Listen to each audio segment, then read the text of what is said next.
Hello guys, in this part of the video we'll go over the control panel components and network connections that drive the Flying Shear system in a continuous chipboard production line.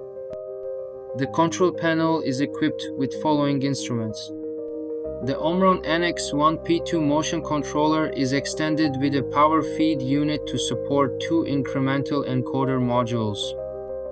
One module applied for the master encoder, while the other is attached to the roller table motor shaft to synchronize its speed for transporting the cut chipboard.